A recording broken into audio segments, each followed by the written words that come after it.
Welcome, team number 2. Are you ready? Okay, please go ahead. Buongiorno, and welcome to the 10th Annual Italian Economic Forum. I am Carlo Calenda, Minister of Economic Development, and today we are here to discuss the current economic situation within our wonderful country, Italy. But before we begin, let me introduce you to the experts on our panel. President of the European Central Bank, Mario Draghi. President Sergio Mattarella, Prime Minister Paolo Gentiloni, and Minister of Education, Research and Universities, Valeria Fedeli. Before we analyze the current economic situation within Italy, let's briefly discuss the history of the EU. Mr. Mattarella? The European Union was created in 1992 by the Maastricht Treaty. It consists of 28 countries that are in the continent of Europe. And within the EU, there are 19 countries that use the euro as their main currency. These countries make up the Eurozone, and together they established monetary policy using the organization called the European Central Bank, or the ECB. Now let us move on to the GDP growth rate in the Eurozone. And as seen on slide 2, the annual GDP growth rate in the Eurozone has been fluctuating between 1.7 and 2% in recent years. And although these numbers are not terrible, it still puts these European countries behind other developed nations, such as the United States. That is true. However, Italy in particular has been greatly struggling to stimulate growth recently. Italy is home to the 8th largest economy in the world, but is projected to have the smallest growth rate in the entire EU this year. This can be seen on slide 3, an infographic found on the European Commission's website. Italy is the only country that is projected to have a growth rate of under 1% in this year, and this presents a huge issue for their future. Yes, Minister Gentiloni is correct, and shallow GDP growth numbers must not be neglected. But we should also consider many other parts to this much larger problem.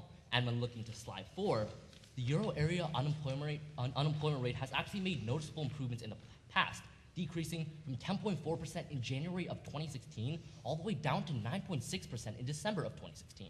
However, as seen on slide 5, Italy is still struggling with their unemployment numbers. Right now, it's been fluctuating between 11.5 and 12%, well above the euro average. Yes, now let us move on to the final indicator of economic prosperity, which brings us to slide 6. As the euro area inflation rate has actually been making many other improvements in the past and even hitting a 4-time high of 2% inflation rate. And 2% is considered the sweet spot because it keeps both runaway inflation and deflation at bay. And when considering this gradual increase, 2 major components, both the climbing food and energy prices, contribute greatly.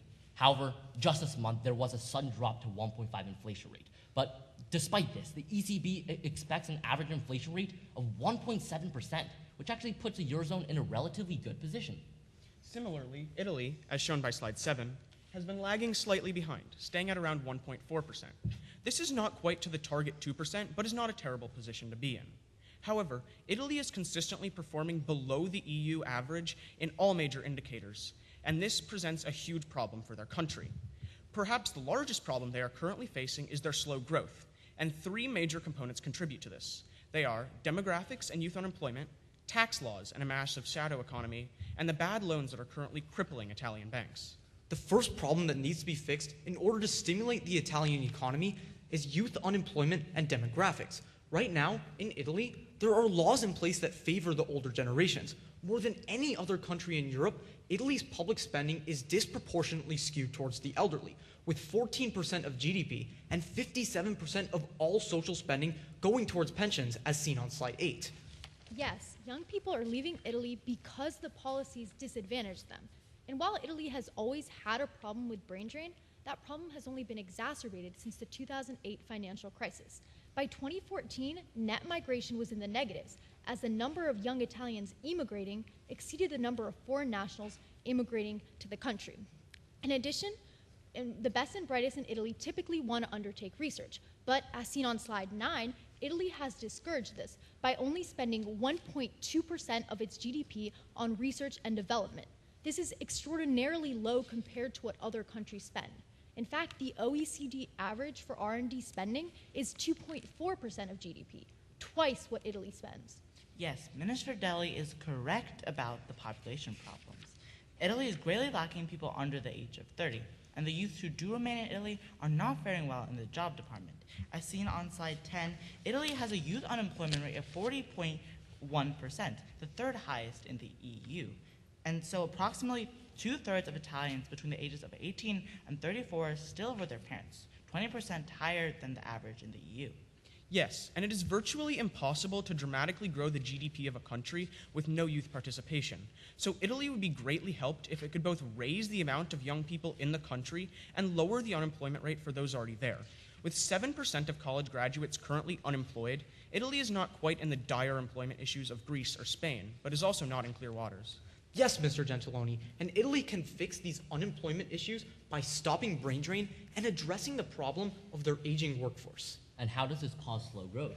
Well, as a result of these policies, the best and brightest in Italy have been leaving and taking their intellect to other countries where they can get a better education and then do research for those countries.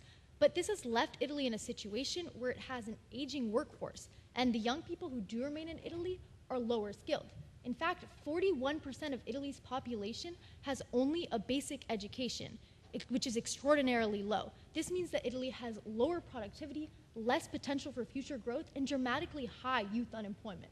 How can the Italian government solve this? Instead of investing so much in pensions, and in consequence, their aging workforce, Italy needs to spend more money on research and development and education. If Italy can spend more money on education and make it a higher quality system, more people will stay in Italy instead of flocking to other countries to get their PhDs. In addition, young intellectuals who do stay in the country will work in research and development, which will lead to more innovation and, as a result, economic growth. Yes, I see how this will decrease the youth unemployment in the long term. But how can Italy actually tackle these unemployment problems in the short term? Italy can help reduce unemployment rates right now by accepting more migrants. Yes, you see, right now many young people are leaving Italy, as we discussed earlier, and there's also a huge migrant crisis going on in Europe, as seen on slide 13. Now, Italy can help with this crisis while also helping to stimulate growth within its borders. Italy needs to accept more migrants into its country, as most of these migrants are young, so that will help combat Italy's aging workforce. In addition, an influx of migrants into their economy will help create revenue for the government at this crucial time and increase their GDP. The second major factor contributing to Italy's slow growth are the tax laws that contribute to a massive shadow economy. As slide 14 shows, Italy has one of the highest corporate tax rates in the EU, slightly lagging behind the United States. This causes for a huge boost in underground transactions because people find it better to break the law than paying their taxes. And as slide 15 shows, Italy's shadow economy of underground transactions is 21.1% of the entire GDP of the country. And in 2013, 13.1 billion euros were recovered from people who were evading their taxes. So if Italy was able to convert this untapped potential into legal sales, that could be a potential 21.1% of increased GDP with the use of taxes. So how can Italy tackle this massive shadow economy and still stimulate their own growth? Well, Italy can deter this slow growth by restructuring their taxation program to be more growth-friendly and reduce tax evasion. Essentially, the status quo in Italy today is that their tax structure both disfavors small businesses and reduces the real amount of money that the government is making from taxes, which in turn has halted growth tremendously. How does this happen? Well, there are three separate taxes that lead to this issue. First, the value-added tax is not being efficiently managed by the Italian government. Right now, in Italy, the VAT is sitting at about 22%, which is a healthy amount compared to its European counterparts. However, the VAT only applies to some economic transactions. In turn, Italy has had to maintain higher income taxes and extremely high corporate tax rates to supplement the VAT. As seen on slide 16, because of all of this, Italy has a massively high total tax rate. But how does this cause slow growth? Well, their corporate tax rate has had to be raised to a staggering 27.5%, and their income tax brackets are also dysfunctional because they lack diversity. In fact, Italy has a 27% income tax for its lowest tax bracket and a 43% rate for its highest one. This flawed tax system has led to Italy having the largest amount of tax evasion in the Eurozone, as seen on slide 18. In turn, the government cannot allocate as many resources to solving the banking crisis, promoting economic growth, or stabilizing infrastructure. In addition, as seen on slide 18, the tax problems that corporations face just feed into the banking crisis currently going on in Italy. Italy needs to lower their corporate tax rates and alleviate some of their government restrictions on businesses. This will make it easier for corporations to act within the legal realms and decrease the amount of commerce in the shadow economy. But how can this be achieved by the Italian government considering the current problems that they face? The Italian government needs to simplify their tax code. They can break it down in 3 different ways. First, the government must ensure to eliminate all of the loopholes within the VAT to ensure more money from it in the future. By doing this, they could second, lower the corporate tax rate, and third, diversify the income tax structure. Companies would have to focus less on paying money to the government and could focus on growing their businesses, which would stimulate the economy. Also, people in the lower tax brackets would pay less money to the government and could focus on getting back on their feet and putting more money back into the economy.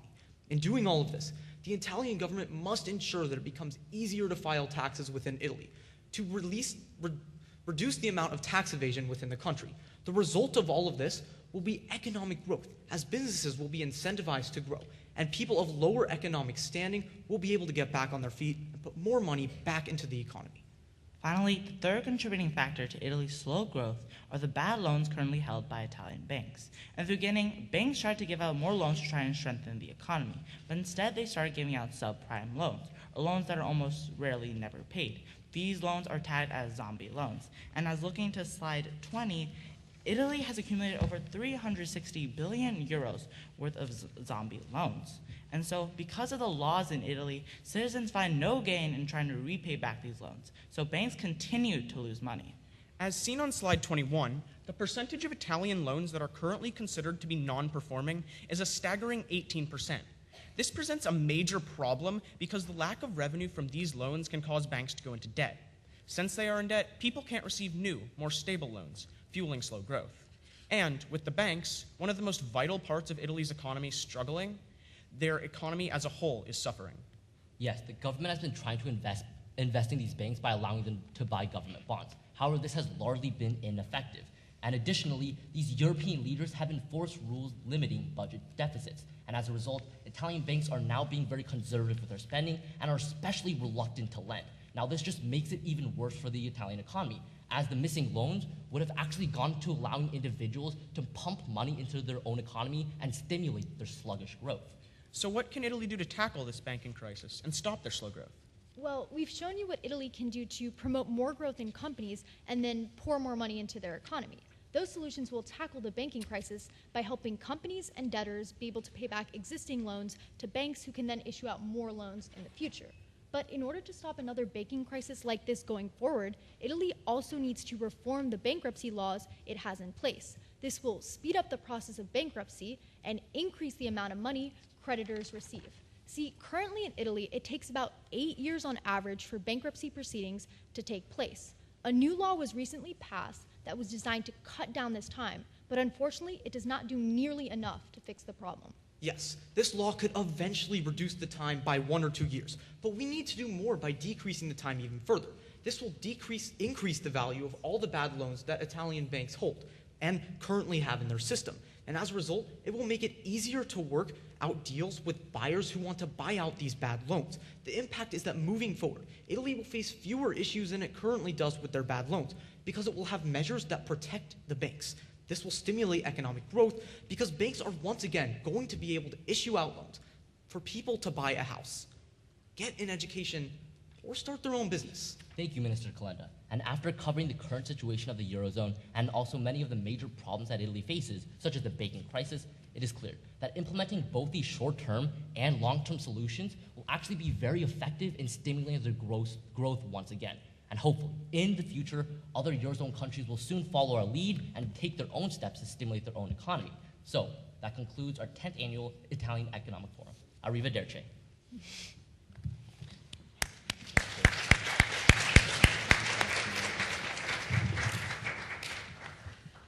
Thank you. So our first question today is about the outlook for the global economy.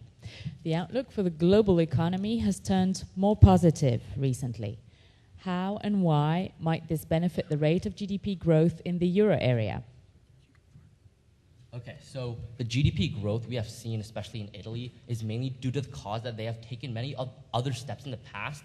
But what we're trying to advocate for is that they fix the simple problems that Italy is facing right now. And as a result, we can actually see that not only will Italy have their economy stimulate in the future, but we can also see that these problems, such as the unemployment rate, will also be applicable to this major problem that Italy has to fix in the future. In addition, we see that the Italian economy is very dependent on other nations, especially in other European countries. So when you're strengthening the global economy, you're helping other European countries, and then you're helping Italy. Good. The second question is about inflation. The inflation rate in the euro area has increased steadily in the past year, and you've shown this on one of your charts. How and why has the monetary policy of the European Central Bank influenced the inflation rate? Well, it seems that the inflation rate, the gradual increase, and the recent drop to 1.5% this month actually shows that the stability isn't at its best. And actually, with the inflation rate maybe having a projected 1.7 inflation rate during this whole year, it is clear that actually, this inflation rate may be very affected by what Italy has right now. And with the economy having many other problems, such as GDP and maybe even the interest rates, this monetary policy and the change of the inflation rate may not actually be something that will affect what our solutions and what we address in the future. The ECB and the Eurozone countries as a whole have been trying to achieve a 2% inflation rate with their policies recently. Because the 2% is considered the sweet spot, we want people's incomes to grow, but we don't want the inflation rate to become too large, because then the prices will grow without people's incomes being able to catch up. So that's why the ECB has been trying to limit inflation to 2%, but also not keep it dropped below there. You noted the large size of the Italian shadow economy, and you attributed it to the tax structure there. Can you describe some of the economic activity that exists in the shadow economy and the scope for it to move back on the books by changing the tax code? Right. So businesses that can't afford to pay the high corporate tax rate within Italy have had to go to the shadow economy in order to keep their businesses afloat. This is all cash, no tax businesses. But if we're able to lower the corporate tax rate, these businesses would be influenced to put their money back onto the books and be taxed by the government, which will help the government and the economy as a whole, and these businesses will be able to be supported by the Italian government, which could provide them with stability as well. Okay, so I find it interesting that you did invite the finance minister to speak at the session, and that you didn't mention the high level of public sector debt in Italy as you're starting to think about making major changes to tax policy and fiscal policy more generally. I'm wondering if you've thought about how the mix of things that you're suggesting in terms of lowering corporate taxes, increasing spending on infrastructure investment, and some of the other things trying to help reduce tax evasion and the like, how that will impact on the budget. But also, as we know, when you make these kinds of plans, they don't always come out the way you expect. So if, for example, your plans are not delivering positive news on the budget, what is it that you need to be thinking about in terms of that constraint in terms of policy going forward? Well, I think initially we need to bring more money into the economy, again, to tackle the debt, as you mentioned. But if we're lowering the corporate tax rate, that is going to help reduce the shadow economy, and that will bring in more money into the economy. So then the Italian government will have more money to play with if they want to invest more in education and research and development. In addition, or other solutions like bringing in more migrants, initially it might be a little bit of a budget drain because they need to set up these apprenticeship programs. But in the long term, we're going to see a ton of money being poured into the economy through taxes and other measures. Yeah, and especially right now, the Italian economy is not in the best position. But if we just allow these policies to stay the same and stay stagnant, then this will just get even worse for their situation. So what we're proposing is kind of like an investment. So right now, although the debt may increase drastically, over the years, there will be improvements as we go along. We can't really predict when we will break even, what the years will be, but it is clear that over the next years, we will not only see that bringing in jobs, bringing in migrants and having these apprenticeship programs and these vocational programs to allow these individuals to get the jobs, that will that will gradually increase the revenue that comes in and makes it where the Italian government and the Italian economy will be fixed in the end. So although right now it seems negative, in the future and in the long term, this will be much better.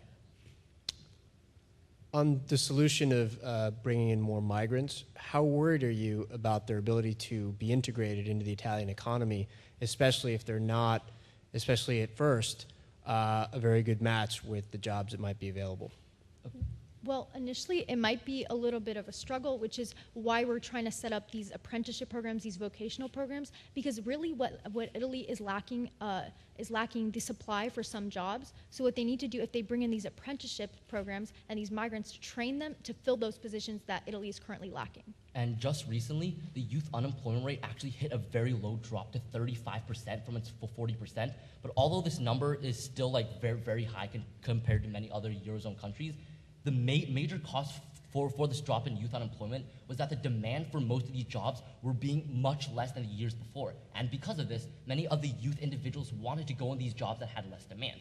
And if we bring in these migrants, not only will we apply many other programs to allow them to get to the less demand jobs, but it also makes us where we have more leeway on allowing those jobs that may not be filled immediately to get filled by these migrants, since they will be looking for work and they actually want to have it where their situation is better than where they came from.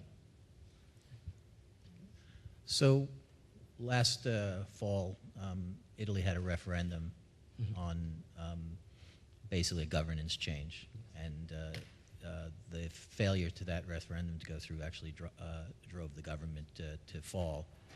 I'm wondering, as you think about Italian economic reform along the lines that you suggest, how important is political reform, and what needs to happen politically to be able to implement some of the policies you're suggesting? Well, because most of the Italian presidents aren't long enough in power to actually do any serious reforms, most of these presidents are unable to seriously conduct these reforms. So if the Italian government could reform their political power system and try and incorporate more power into these presidents to try and start a reformation of their tax programs, then this could start to be a large source of economic growth for Italy. Right. We want to see more leaders staying in their positions for a longer time. Because previously in Italy, leaders go in and out of the government so quickly. But if we have leaders and ministers that are able to stay in the government with a clear and initiative plan, they will be able to make sure that the Italian economy is able to succeed in the future. Although it may take a while and a long-term solutions needs to be implemented, having consistent leaders who have similar views on economic policy within the government will extremely help the situation in Italy. You've talked a little bit about banks and the bank regulation, which was to some extent stifling growth at some stage. Do you think, if you look at it at EU level, have we reached a better place than where we were before in terms of creating a sounder banking system than before, or do you see it as stifling growth going forward?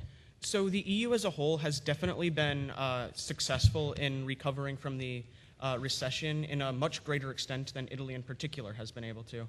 So the EU has almost completely, their banking systems have almost completely recovered, and they're in a much healthier situation than Italy. So Italy is able to rely on a much more stable infrastructure within the ECB, which can help support them in case something goes wrong now.